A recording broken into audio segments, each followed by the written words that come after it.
Dios les bendiga, soy el pastor Gilberto Gutiérrez de la Iglesia Bautista Historias de México DF. Me da mucho gusto saludarlos en este viernes 2 de noviembre de 2018. Sabiduría práctica para ser feliz, los proverbios de Salomón. Seguimos adelante con la serie que se llama La sabiduría de los buenos modales, basados en Proverbios capítulo 23. El día de hoy nos corresponde una serie de versículos que nos enseñan un desafío duro y a la cabeza contra los necios que se dejan poseer por los vicios. En realidad se trata de un llamamiento, de una oportunidad para regresar a la sabiduría de la sobriedad. Leamos el pasaje completo y después reflexionemos en las enseñanzas que nos propone. Se trata de Proverbios capítulo 23, versículos 29 al 34, al 35. Dice así: ¿Para quién será el ay? ¿Para quién el dolor? ¿Para quién las rencillas? ¿Para quién las quejas? ¿Para quién las heridas en balde? ¿Para quién lo amoratado de los ojos? Para los que se detienen mucho en el vino, para los que van buscando la mistura. No mires al vino cuando rojea, cuando resplandece su color en la copa. Se entra suavemente, mas el fin como serpiente morderá, y como áspid dará dolor. Tus ojos mirarán cosas extrañas y tu corazón hablará perversidades. Serás como el que yace en medio del mar o como el que está en la punta de un mastelero, y dirás: me hirieron, mas no me dolió, me azotaron, mas no lo sentí. Cuando despertare, aún lo volveré a buscar. Reflexionemos en las enseñanzas que nos propone, y le he llamado a esto los modales de una vida responsable. Quinta parte, ¿recuerdan ustedes? Ahora es la quinta parte de esta serie. Uno de los cuadros más tristes de una experiencia familiar es el desvío de un hijo hacia la dependencia en las bebidas alcohólicas. La destrucción de esperanzas, la esclavitud y el despropósito causan una de las peores tragedias de la vida. El proverbista aborda este tema con rudeza, pero con la intención de disuadir al joven de andar por ese camino. Reflexionemos en las enseñanzas que nos propone. Los modales de la sobriedad, como dije antes, le llamaremos. La sabiduría de restaurar la vida. He aquí una terrible descripción del problema del alcoholismo. Se trata de una proyección de cómo la enfermedad se apodera de la vida de un ser humano. Analicemos cada parte del texto en relación a este problema. Dice: ¿para quién será el ay? Inicia con una pregunta retórica que después, al final, en el siguiente versículo, habrá de responder. Si le quitamos la retórica, podríamos decirlo así en cada una de las partes de este versículo, de este proverbio. Diríamos: pobres. Así es como diría. ¿Para quién será el ay? Podríamos decir: pobres. ¿Para quién el dolor? Traducción: tendrán tanto dolor que podremos decir: son los dueños del dolor, son el dolor en persona. ¿Para quién las rencillas?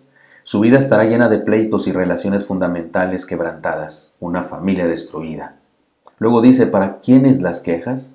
Traducción: todos los que se relacionen con ellos solo tendrán quejas de ellos. ¿Para quién las heridas en balde? Traducción: tendrán moretones y heridas que habrán de conseguir sin propósito alguno, porque hay sufrimientos que tienen propósito, ¿no? Hay sufrimientos que tienen alguna dirección, van hacia algún lado. Este sufrimiento de balde es. ¿Para quién lo amoratado de los ojos? Se le notará en su rostro golpeado. Para los que se detienen mucho en el vino, es la respuesta a las preguntas retóricas anteriores. La razón es una obsesión por las bebidas embriagantes. Para los que van buscando la mistura, su problema es que buscan satisfacción en diversos vicios. Después de esta descripción, porque esa es una descripción terrible, triste, obscena, ¿no? El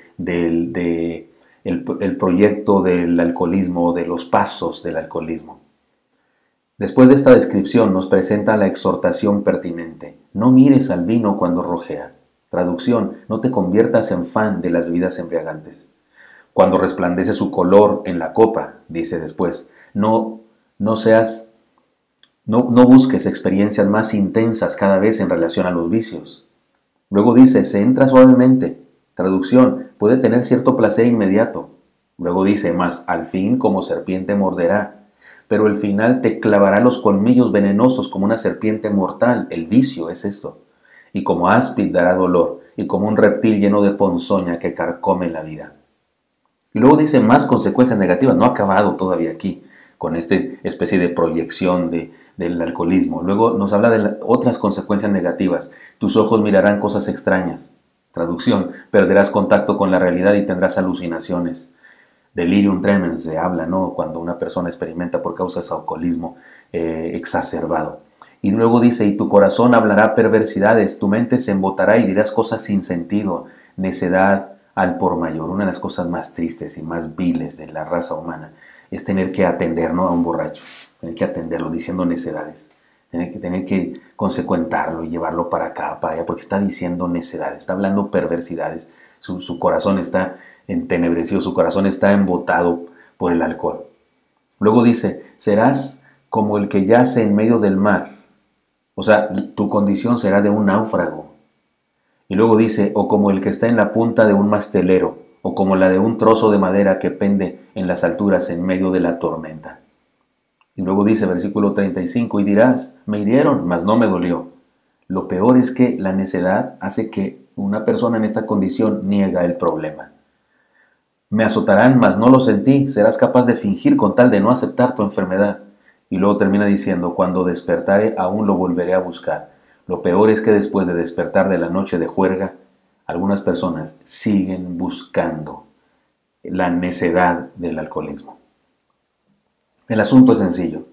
El proverbio trata de hacer lo que cierto programa de televisión junto con una institución hicieron con algunos jóvenes. ¿Qué hicieron? Los metieron en la cárcel y les pusieron en contacto con maleantes que estaban en la cárcel. Habían sido instruccionados los maleantes para que platicaran sus historias, para que se dieran cuenta estos muchachos adolescentes de las terribles consecuencias de las malas acciones, para que pudieran entender lo grave que sería si siguieran por el camino de la delincuencia.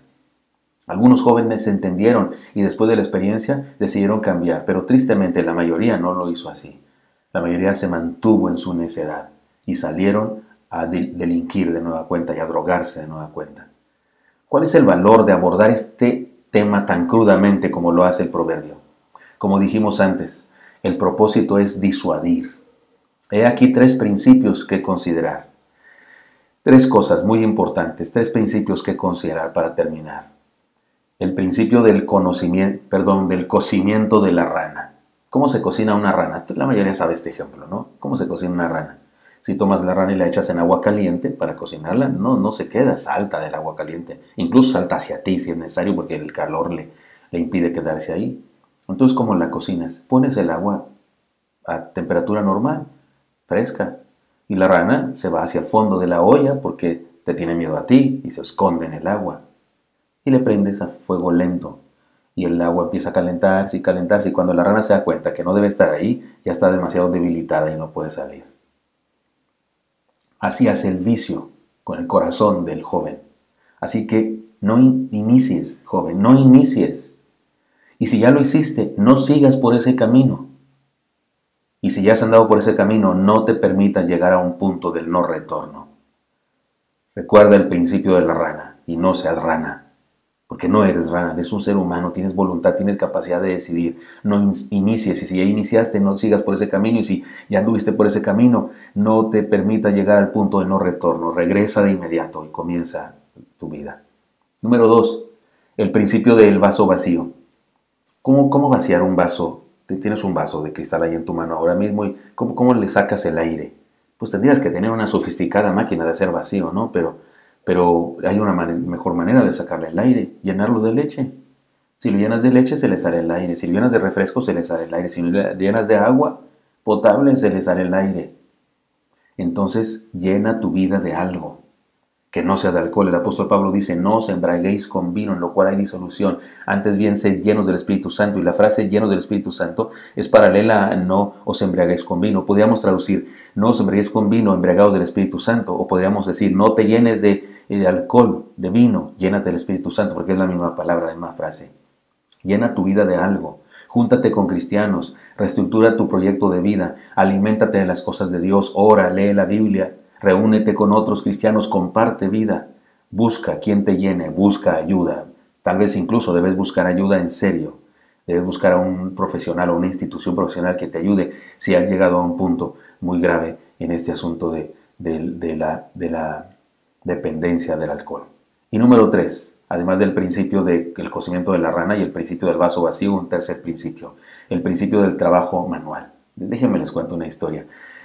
Uno de mis hijos, mi hijo menor, Eli, En ocasiones pasó esto varias veces en la casa cuando él era un pequeñito, le encargaron una maqueta de algo de las tres carabelas de Cristóbal Colón o una casa de no sé qué y yo llegaba de mi trabajo y él tenía ahí un desbarajuste, una plastilina y unos pedazos de madera y unos pedazos de cartulina, pues no estaban bien formados y estaba bastante mal. Entonces me decía, papá, ¿me ayudas? Y ese me ayuda significaba que, sí, hijo, te ayudo. Y significaba que eran las 10 de la noche, él tenía que ir a dormirse. Sí, no te preocupes, vete a dormir. Se iba a dormir, orábamos por él. Y yo me desvelaba y hacía una maqueta.